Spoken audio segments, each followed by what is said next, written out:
dari suaminya juga sudah Kristen, tidak ada proses yang luar biasa. Sudah biasa, sudah familiar saya dengan lagu-lagu gereja, sudah familiar saya dengan Alkitab.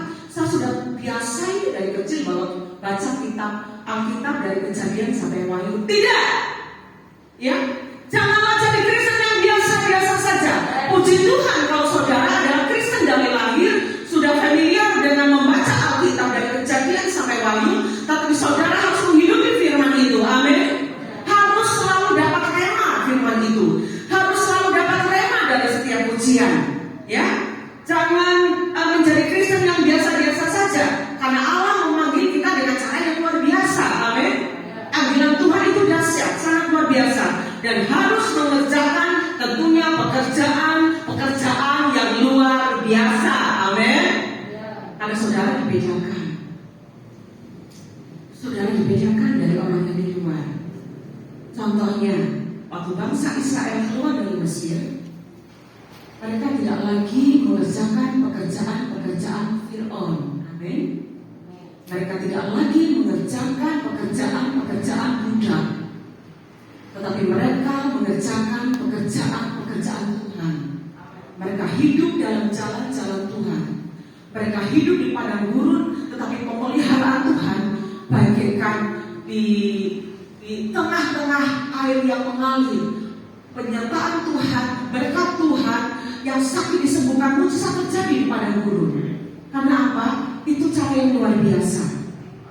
Orang tidak akan pernah sanggup hidup di padang gurun kering kalau tidak oleh karena Tuhan. Amin. Kalau tadi dikatakan Bu Elsa pun belum tentu sanggup di sana. Sebentar yang dirindukan apa? Kamar kecil. Yang dirindukan air. Tapi mereka sudah biasa di sana. Mereka belajar bagaimana mengandalkan Tuhan di gurun, mengandalkan Tuhan di air, mengandalkan Tuhan di gunung, mengandalkan Tuhan di kota. Itu anak-anak Tuhan. Amin. Saudara mengalami atau mengerjakan pekerjaan yang luar biasa. Kerjakan bersama-sama dengan Tuhan. Bagian yang pertama, haleluya, yang akan kita pelajari. Kita adalah umat yang terpilih. Haleluya. Kata terpilih artinya engkau sudah memasuki sebuah kompetisi. Amin. Tanpa kita sadari, kita ini ikut kompetisi loh untuk jadi Kristen. Loh, aku sudah jadi Kristen sejak kecil. Aku gak pernah ikut kompetisi, atau aku tidak pernah didatangi oleh seorang hamba Tuhan. Ini yang saya maksudkan, bahwa menjadi Kristen yang luar biasa harus berkompetisi. Amin. Harus mengalami rema, harus mengalami penyertaan Tuhan, harus mengalami pengalaman yang luar biasa dengan Tuhan. Jangan jadi Kristen yang hanya biasa-biasa saja. Karena Allah kita luar biasa. Dia dahsyat di bumi dan di surga. Jadi kalau saudara ada di bumi ini, saudara harus mengalami kedahsyatan demi kedahsyatan, pemulihan demi pemulihan, kemuliaan demi kemuliaan. Amin. Harus itu dialami. Itulah kompetisi. Sebuah pemilihan, ya, sebuah kontes kejuaraan, bukan kontes burung. Sebuah lomba untuk menjadi seorang juara. Ya, saudara telah mengalami sebuah kompetisi, sudah melalui sebuah seleksi yang sangat ketat. Tanpa kita sadari, saudara ada saat ini di sini. Kumpulan orang percaya sudah mengalami seleksi. Kalau seleksi itu tidak terjadi, mungkin di gereja ada kumpulan orang-orang yang kumpul biasa-biasa saja. Tapi saudara adalah orang-orang yang luar biasa yang telah mengalami seleksi dari Tuhan. Amin. Amin. Seleksi. Saudara mengalami seleksi yang ketat. Sudah memenuhi kriteria yang ditentukan oleh juri kita, yaitu Allah sendiri. Sudah memenuhi kriteria dan dinyatakan lulus. Dalam tanda kutip, lulus itu apa? Adalah di sini bisa digambarkan lulus sekolah, tetapi belum lulus di dalam sebuah kehidupan. Amin. Kalau saudara menjadi Kristen adalah saudara sudah mengalami tahap dipilih, lulus seleksi. Tetapi dalam perjalanan hidup saudara bisa lulus Begitu. Ya.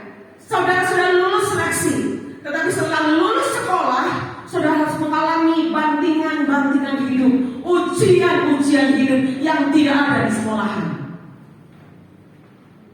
Nah, biasanya pada waktu seseorang mengalami perjumpaan dengan Tuhan, wah luar biasa, cinta Tuhan, cinta mula-mula. Nah, memelihara itu tidak mudah. Memelihara itu tidak mudah. Menjadi stabil itu tidak mudah. Saat turun, saat ujian datang, betapa banyak anak-anak Tuhan yang lari dari Tuhan. Betul? Coba kalau saudara melihat kanan kiri, coba oleh kanan kiri, kira-kira bakal lulus apa tidak ini yang di kanan kiri saya? Lulus? Lulus semuanya? Saya mau bertanya, berapa banyak di antara kita yang sudah pergi dari Tuhan? Banyak? Banyak. Itulah seleksi tingkat kedua. Itulah ujian yang selanjutnya. Setelah lulus sekolah, setelah terpilih, dia tidak terpilih lagi untuk sampai selesainya. Banyak yang meninggalkan Tuhan di tengah jalan. Ya, kita terpilih. Disitulah arti terpilih. Ya, rahasia pilihan Tuhan. Engkau tidak akan pernah bisa memahami mengapa Allah memilihmu. Apa spesialnya kita sih sebenarnya di mata Tuhan? Ya, apa standar pilihan Tuhan sih sebenarnya? Kadang-kadang kalau kita melihat talent ya, atau ambisi penyanyi-penyanyi ya, kita melihat suaranya bagus, ada standarnya. Tampangnya boleh, kalau tampangnya kurang bagus ya dipermak-permak, tampil harus dengan baju yang bagus. Tetapi kadang-kadang saya berpikir, lalu standar Tuhan apa sebenarnya? Mengapa saudara dipilih Tuhan? Mengapa si A dipilih Tuhan? Mengapa si B dipilih Tuhan? Padahal backgroundnya seperti ini yang ini bagus, kenapa gak dipilih? Kenapa yang rusak, ini kok dipilih? Kadang-kadang saya tidak mengerti. Tuhanlah yang punya standar. Tuhanlah yang tahu apa yang terjadi. Dia sudah punya aturan-aturan yang kadang kita tidak bisa memahami. Betul? Kadang-kadang saya sendiri juga, saya terlalu dicintai Tuhan sehingga saya ada sampai saat ini. Kadang itu tidak mengerti spesialnya apa sebenarnya. Kadang-kadang suka emosian, kok ya dipilih? Kok ya Tuhan pilih yang lemah lembut, yang bagus, yang cantik, yang bodinya bagaikan malaikat, gitu ya? Atau yang suaranya bagus, yang bisa nanti menyanyi di surga, atau bagaimana gitu? Tidak. Terkadang banyak sekali kekurangan orang-orang Kristen. Justru disitulah menjadi orang-orang hebat Tuhan. Ya. Jadi rahasia pilihan Tuhan, apa standar Tuhan, kita tidak pernah tahu. Bangsa Israel dipilih Tuhan. Seluruh dunia mempertanyakan, kenapa bangsa yang keras kepala itu dipilih Tuhan? Kenapa orang yang tegak tengkuk dipilih Tuhan? Banyak bangsa lain tidak terima. Tetapi itulah cara Tuhan. Allah mengasihi saudara, Allah mengasihi bangsa Israel dengan caranya. Allah sudah memilih, karena itu saudara yang sudah dipilih, jangan tinggalkan. Banyak yang di sana pada iri sebenarnya. Kalau kita melihat kisah bangsa Israel, bangsa-bangsa sampai heran. Mengapa sih yang begitu sangat dikasihi? Jadi kalau saudara dikasihi Tuhan, syukuri dengan sangat luar biasa. Amin. Kalau saudara duduk sehari ini, pagi ini, bertemu dengan Tuhan, syukuri. Ya. Banyak yang lainnya cemburu oleh karena cinta Tuhan kepada saudara. Ya. Orang Kristen diberkati. Orang Kristen sedikit-sedikit semakin mengenal Tuhan, semakin naik. Ya. Saudara sangat dibedakan oleh Tuhan. Saudara dibedakan sehingga mendatangkan kecemburuan bagi yang lainnya. Saudara adalah terpilih. Amin. Yang kedua, saudara adalah imamat yang rajani. Amin. Di sini dikatakan imamat yang rajani, tetapi kamulah bangsa yang terpilih. Yang bagian pertama, kalau saya boleh pada kalimat ini, kamulah Di sini tidak dikatakan, hai bapak-bapak, kamu imamat. Ada enggak? Tidak. Hai pendeta-pendeta, kamu imamat.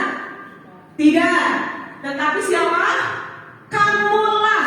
Artinya engkau dan saya. Artinya seluruh orang percaya adalah imamat yang rajani. Katakan amin. Siap jadi imamat yang rajani? Siap? Haleluya, kita akan pelajari. Imamat yang rajani jika ditelusuri dalam bahasa aslinya adalah royal priesthood. Saya tidak tulis di situ. Benar atau tidak saya berbicaranya, Ibu Tuki tolong jangan dikritik, ya. Royal priesthood yang berarti imam kerajaan. Haleluya. Saya imam kerajaan. Katakan bersama 2, 3. Saya imam kerajaan. Gak yakin. Ini suara yang sangat jelas. Saya imam kerajaan. Haleluya. Itu tugas kita. Imam kerajaan. Kerajaan berarti kerajaan yang sangat besar. Itu tugas saudara dan saya. Ya.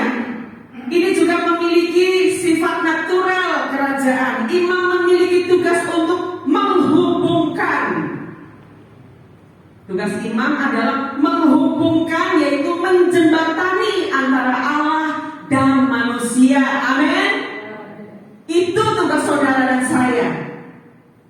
Saudara ditugaskan untuk menghubungkan. Kalau sudah kenal Tuhan, saudara tidak hanya sekedar sebagai umat yang hanya kenal-kenal saja, tetapi ada tugas yang luar biasa.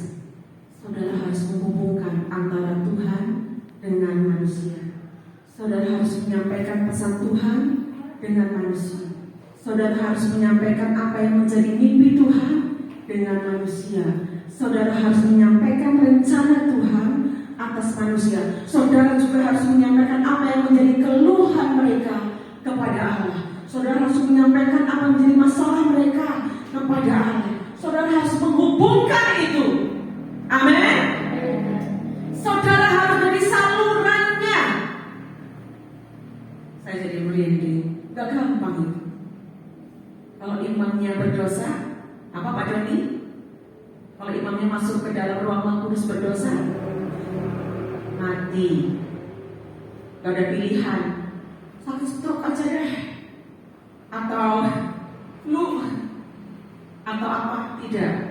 Kalau imamnya berdosa, hukumannya mati. Mati gak ketahuan. Banyak sekarang kasus mati gak ketahuan. Bahkan dikatakan sebagai tsunami corona. Tiba-tiba ada gendela mati. Gak orang tua, gak anak kecil, tahu mati di trotoar. Itu terjadi di hari-hari terakhir ini.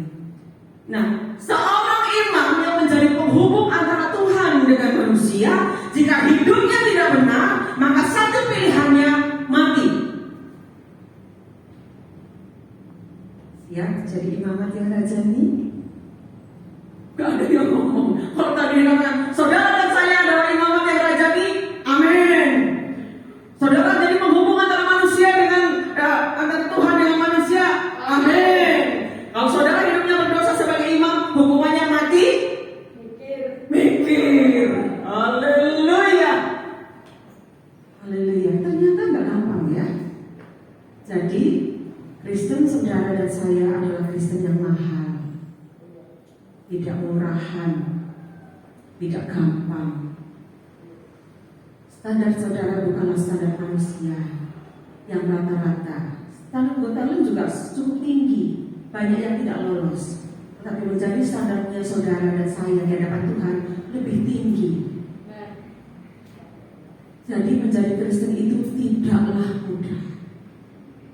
Kalau tadi saudara dipilih, amin. Saudara spesial, amin. Dipanggil dengan cahaya yang luar biasa, amin. Saudara adalah imamat yang rajani, amin. Menyandang tugas yang luar biasa dari Raja segala raja, yaitu Yesus Kristus Tuhan, amin. Kalau imamnya tidak benar, hukumannya apa Pak Doni? Mati. Ya,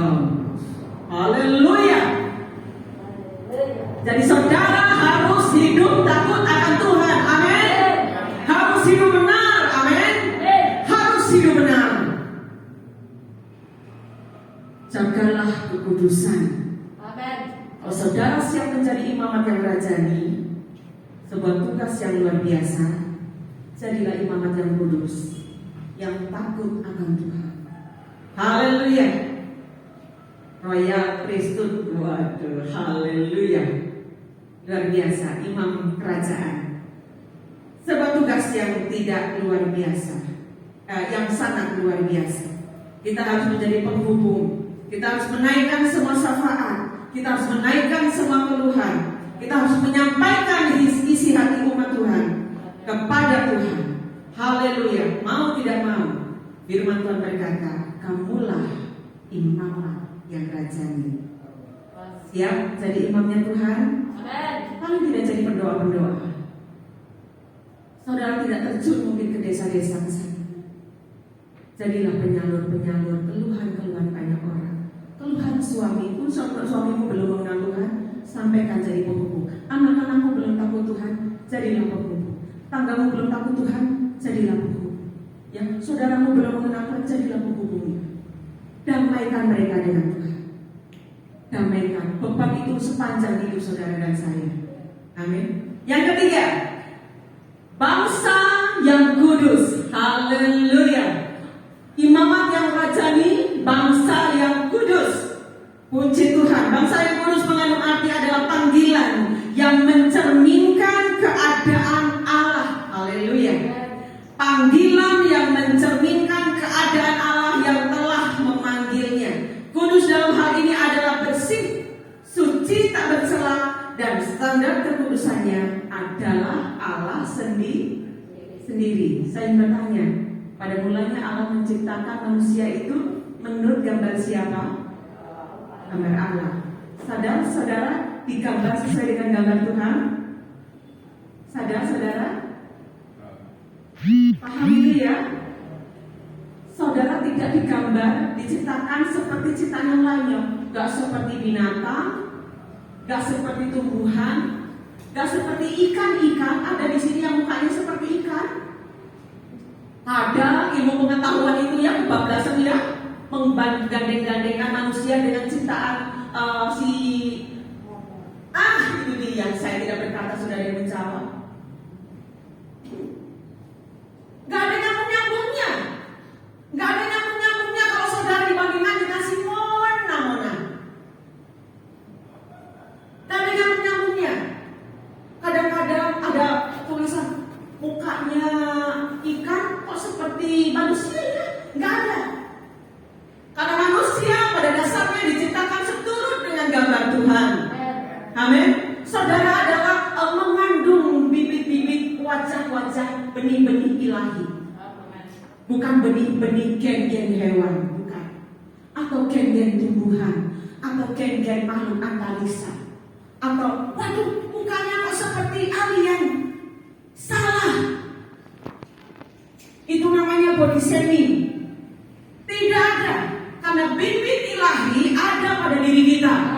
Ya, saudara adalah ciptaan Allah, diciptakan menurut standar ilahi, bukan standar ciptaan yang lainnya. Nah, disitulah kekudusannya, disitulah kekhususannya. Ya, Allah menciptakan kita itu bersih seperti gambarnya, gak diciptakan seperti yang lainnya. Kalau kita diciptakan seperti gambaran Tuhan, betapa kudus dan salehnya kita harus hidup. Amin. Jangan kelakuannya seperti binatang. Amin. Jangan perkataannya seperti binatang. Jangan pemikirannya seperti binatang. Maafkan kata-kata saya kalau kasar.